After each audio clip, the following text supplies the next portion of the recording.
Дастан Арыспекович, мына токтомдо 3-чү пункттун 1-чи подпунктун карасаңыз, мына биздин жарандарды чет өлкөдөн кайтып келүү үчүн чартердик каттамдарды уюштуруу, транспорттук коридорду камсыз кылуу жана башка чараларды көрсүн деп жазып коюптур да.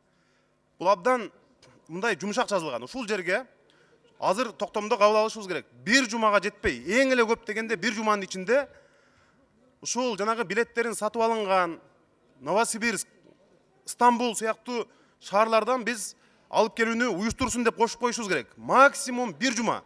Анткени алардын чыдамы кетип, ыйлап атышат жанатан берчи. Мына скорый алып кетти деп азыр улам бизге жазып атышат. Анан ошол эле учурда ушуга каражат бөлүнсүн деп коюш керек. Мына биз азыр эле сүйлөштүк Новосибирскиде S7 авиакомпаниясы эгерде Манас аэропорту уруксат берсе, биз азыр алып кеткенге даярбыз деген билдирүүсүн жасады. Эми биз ушуга уруксат берип кое албасак болбойт да, бул бүтүндөй бийликти, парламентти карап отурбайбы?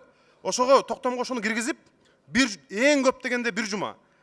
Элчилик мына бүгүндөн баштап сүйлөшүүлөрдү баштасын. Росавиация менен бардыгы менен. Ошондо уруксат деле берип койсок, менимче чечиле турган маселе. Эгерде такыр болбосо, биз өзүбүз чартердик рейс өнөтсөк деле бюджети ашып кетсе 30 000 акч доллар болот экен. Ал жакка биз азыр мына 20 000 доллар бөлүп деп атабыз. Бөлгөн акчабызга караганда эки эселеп көп болуп атпайбы? Ошондуктан ушуга бир өтө олуттуу мамиле кылып койсок болбойт. Өкмөт абдан мындай кайдыгер мамиле кылып атасыңар ушугачы. Бүт ыйлап атат. Депутаттарды мына азыр жогоруда коллегаларым айтып өттү. Бүт баарыбызды сөгүп атат, каргап атат. Ошол Манас аэропортунан гана уруксат берип коюңуздар. Россия менен сүйлөшүңүздөр, элчилик менен сүйлөшүңүздөр. Бул мындай өтө кыйын маселе эмес, чечип кое турган маселе. Эми урматтуу депутаттар, бул өкмөт биздин өкмөт. Биз буларды абдан аяп, мындай жумшак мамиле кылып атабыз. Эгерде чече албаса, анда биз отставкасы тууралуу маселелерди козгошубуз керек. Анткени парламент биз сүйлөсөк, сөзүбүз өтпөсө.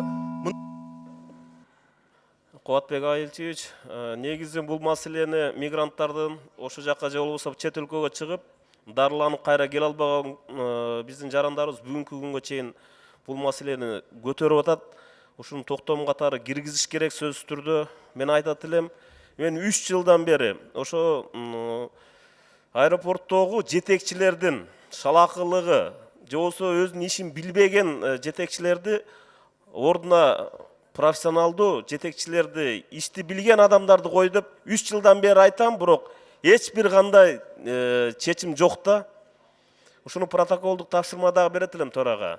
Мына бүгүнкү күнү аэропорттун чоңу гана иштен кеткени менен эч кандай бир кыймыл дагы жок.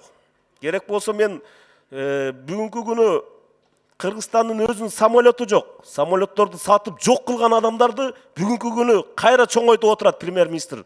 Чоң ошо жерге жумуштарга коюп. Бул ачык чындык.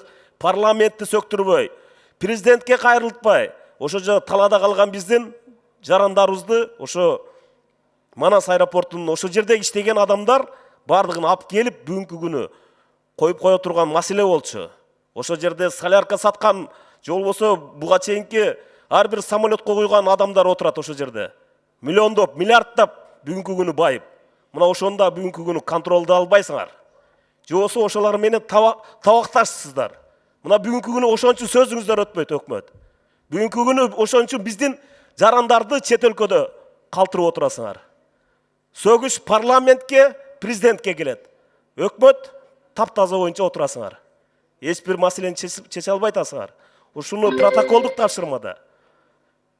Токтомго да киргизиш керек дагы, жетекчилерди жумуштан алып, ордуна иштей ала турган адамдарды коюш керек.